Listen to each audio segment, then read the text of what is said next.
okay guys, this is it. Ani ano sa inyong kagawad nga anda mo alagad para sa ato ang komunidad. So karon guys, kauban nato ang health personnel diri sa barangay San Simon, mga staff nato sa ato ang barangay health center. So naami aron sa pag hatod og serbisyo dito sa ubang area sa sulod sa among barangay San Simon, Cagayan de Oro City, dito sa Zone 5 og sa Nakuli. Para ito lang sa hatag kita mga basic services dito. Sama sa polio, by oral polio vaccine, and distribute po kita og mga vitamin A, magtimbang kita, and sa tanang mga kinahanglan sa ato ang mga katawhan. So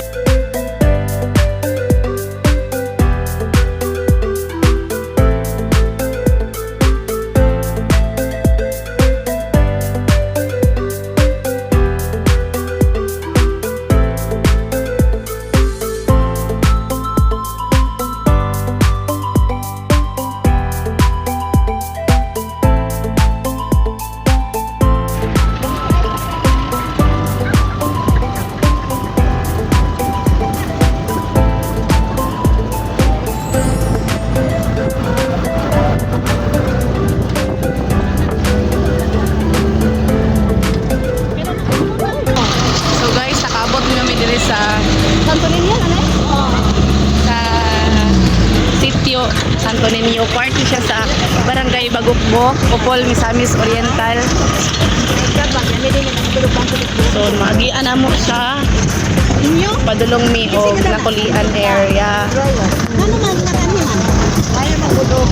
Solusyon ang Bagukbok ang Merlin magandang na kasi kana lang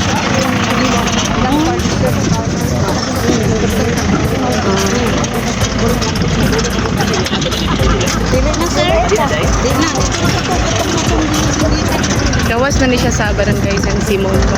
Diri mi mag-agi sa ilaha nga ani nga area kay magadto man sa Nakulian, magtuyok lang.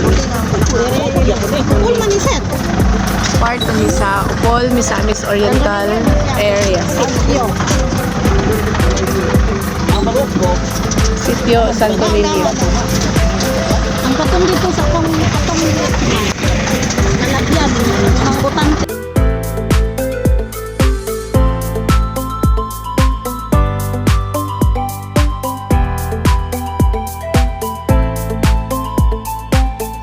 So karon nanindog na lang may tungod kay nahuslo ang siding sa amo ang bunggo para moigo pod ang amo ang mga kauban sa luyo nga side.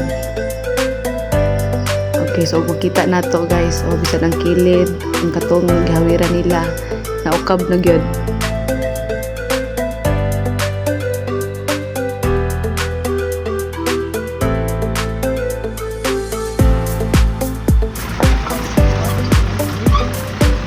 So guys, ano siya ang area, tamang pag-antingan.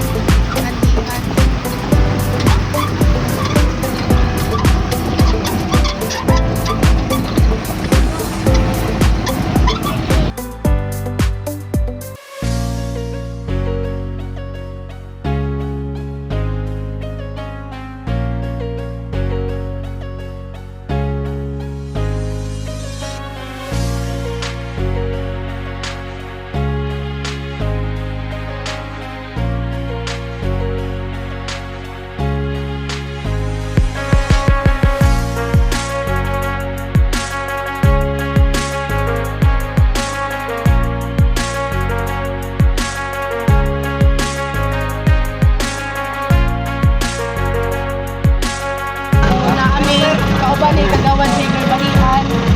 Atong giubanan na atong mga personnel, atong ihatod ang mga batakang serbisyo sa ato mga kaigsunan daling area sa Mulisya, ang area sa Nakulian. So karon mag-attendance sa amin kay naman ko nilang pamalakod diri nga kung may makasulod sa area kailangan mag-attendance para ma-monitor nila. Ito ang presidente ani nga puro area. So guys, atong i-explore ang isang atong mga buhat pagkaroon nga adlaw. So super init but still padayon gihapon kita no. magbuhat sa ato ang mga buluhaton. Kay kini nga mga programa nindot gid kayo alang gid sa panglawas sa atong mga kaigsuonan, sa atong mga kabataan. So muna atong mga BW. Grabe amazing kaayo tungod kay kinasing-kasing gayod no ang ilahang pagtabang paghatod sa maong serbisyo.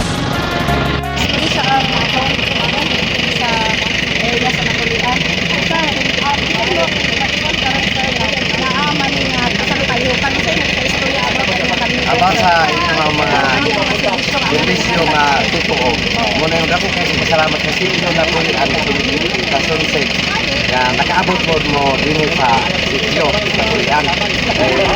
Kung sa mga kalambuan, paabot din sa abuan o sa mga katawan.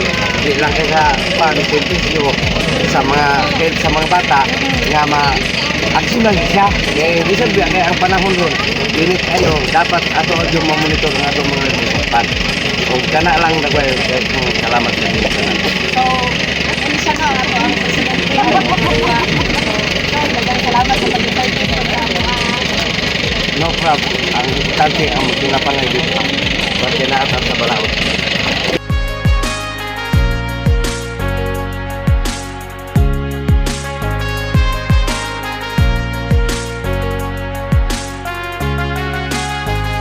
Ug karon nagsugod na dayon ang ato ang mga nurses sa paghatag sa bi-oral polio vaccine diin kini makatabang sa ato ang mga kabataan nga ma-prevent sila gikan sa sakit nga polio. So dako kayo nagikatabang no sa ato ang mga kabataan gikan sa 2 years old padulong 5 years old ang ato ang ginahatagan ini.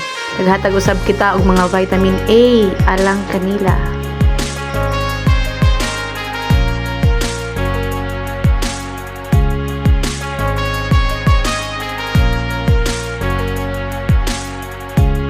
So karon nagdesisyon ang health team no nga magbahin sa duha ka grupo.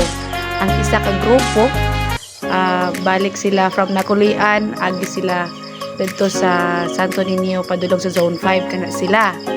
Tapos ang isa ko dayon ka grupo dire magbaklay sila manglaktod gikan sa Nakulian, tabok sila sa suba sa Bungkalalan, susot dayon sa Zone 2 sa Barangay San Simon. So, yun ana ang pamaagi para nga mas dali mahuman ang paghatag sa maong services alang sa atong mga kabataan.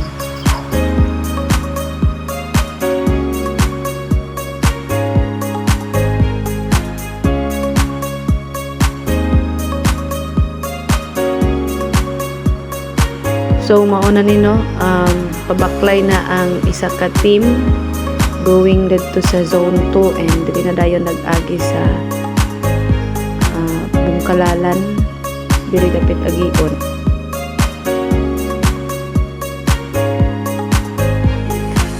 And diri nga area muna ni ang Bungkalalan River. So nakaabot na ang team diri, gamay na lang kulang para makaabot na mi sa Zone 2.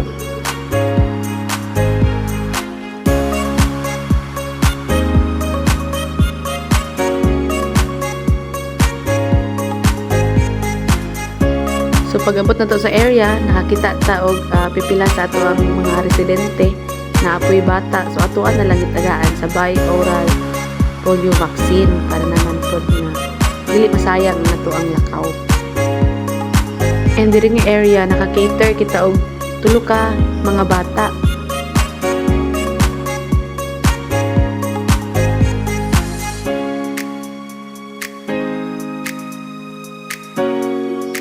So, alang sa atong pagpadayon, no? Makaabot na kita sa Zone 2 area and now, padayon na usab kita sa paghatag sa maong vaccine para sa ato ang mga kabataan dito sa Zone 2 area. So, this is the last area para ani nga adlaw and papasalamatan kita. So, nakaabot na dayon mi sa covered court.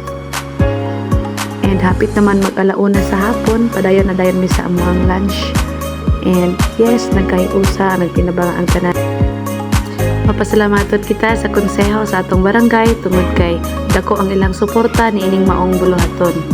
And guys, thank you so much for watching sa maong aktibidad. And ayaw kalimot, please do like and subscribe.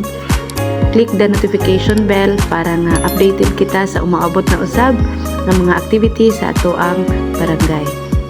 That's all. Thank you and God bless sa tanan.